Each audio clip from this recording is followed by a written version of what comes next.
LeBron, you're 100% right on these girls hating on Clark. Y'all petty, girls. I expect men to be petty because we're the most insecure group in the world. Knocking Clark, all girls are against her. Like, what else are these women supposed to do? Ever said something you wish you could take back? Elle Duncan just did. The ESPN anchor's words about Sheryl Swoopes blew up in her face. Now she's doing something not many in the sports world do, admitting she messed up. But why? So Elle Duncan goes on ESPN, absolutely roasts Sheryl Swoopes over her Clark comments, and thinks she's done her job defending the rookie sensation. But hold up, because the internet had other plans. As soon as Duncan's comments hit social media, it was like throwing gasoline on a fire. Fans were furious, calling her out left and right. They're saying things like, did Elle even listen to what Swoopes actually said? And this is such a misrepresentation. The backlash was intense, with people accusing Duncan of stirring up drama without getting her facts straight. And you know what? They were right. Here's the kicker. Elle Duncan, a professional sports commentator, hadn't actually listened to Swoopes' full comments before tearing into her on national TV. Like, and they're still winning. Shout out to her.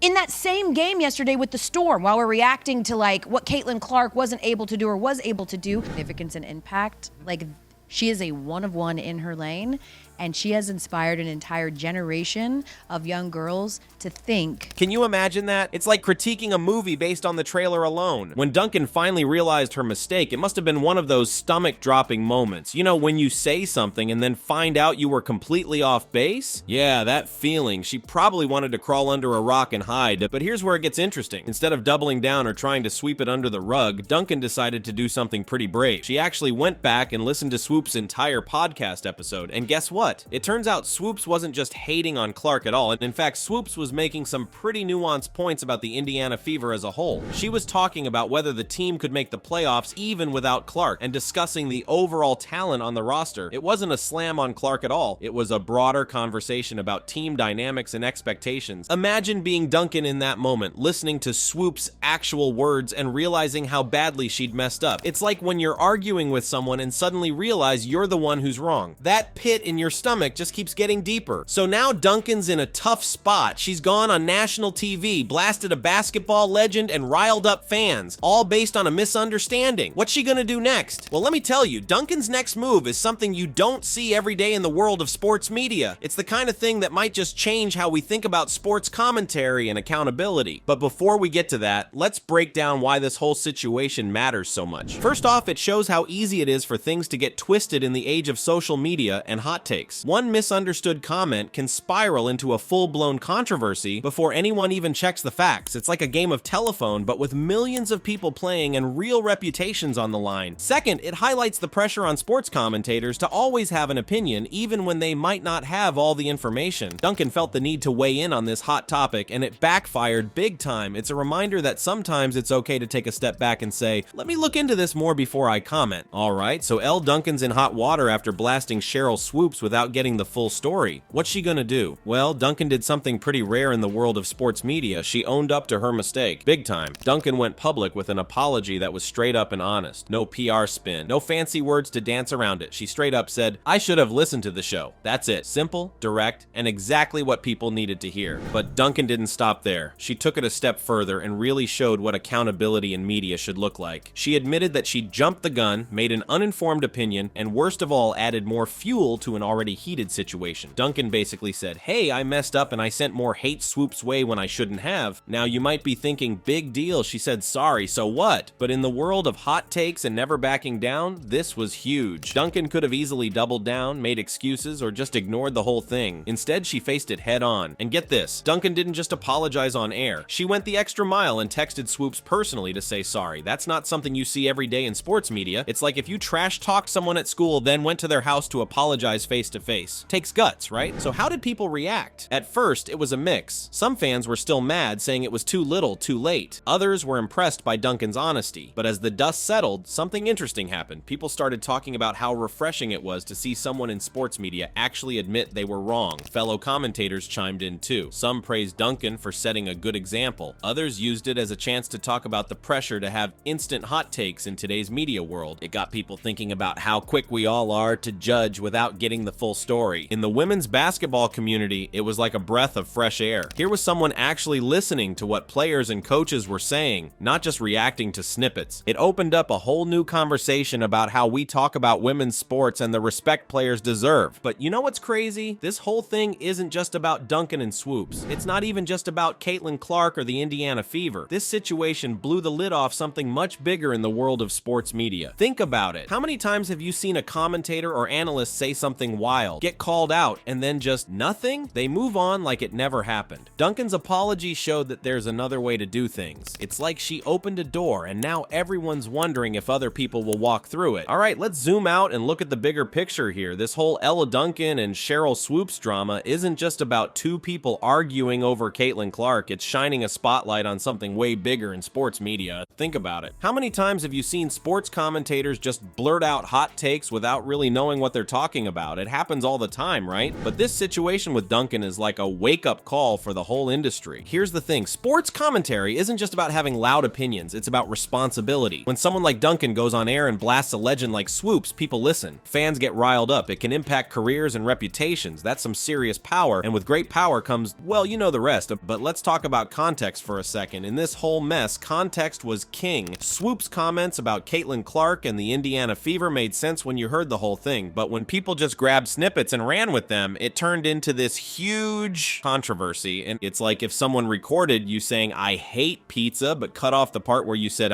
"when it's cold and soggy." Totally different meaning, right? That's what happened here, and it shows how dangerous it can be when we don't get the full story. Now, let's talk about Caitlin-Clark for a sec. This rookie is absolutely lighting it up for the Fever. We're talking 17.1 points, 5.8 rebounds, and 8.2 assists per game. That's not just good. That's insane for a first-year player. The Fever are way better this season, and a lot of that is thanks to Clark. But here's where it gets interesting. Swoopes wasn't trying to hate on Clark at all. She was actually making a point about the whole team. She was saying, hey, the Fever have talent beyond just Clark. They might make the playoffs even without her. That's not an insult. It's actually a compliment to the entire squad. This whole situation might change how sports commentators approach things in the future. Imagine if every time someone wanted to make a bold statement, they stopped and thought, wait, do I have all the facts here? It could totally change the game. Think about it. Instead of rush to be the first one with a hot take, maybe we'd see more thoughtful, nuanced commentary. Maybe we'd have fewer Twitter wars and more actual conversations about sports. But let's be real, change isn't easy. The pressure to be first, to be loudest, to get those clicks and views, that's still there. But maybe, just maybe, this incident will make some people pause before they hit that tweet button or go live on air. And you know what? That's good for everyone. It's good for the commentators who won't have to eat crow like Duncan did. It's good for the athletes who won't have their words twisted out of context. And it's definitely good for us fans who will get better, more accurate information about the sports and players we love. So next time you hear a wild hot take about a player or team, ask yourself, is this the whole story or am I missing some context? It might just change how you see the whole game.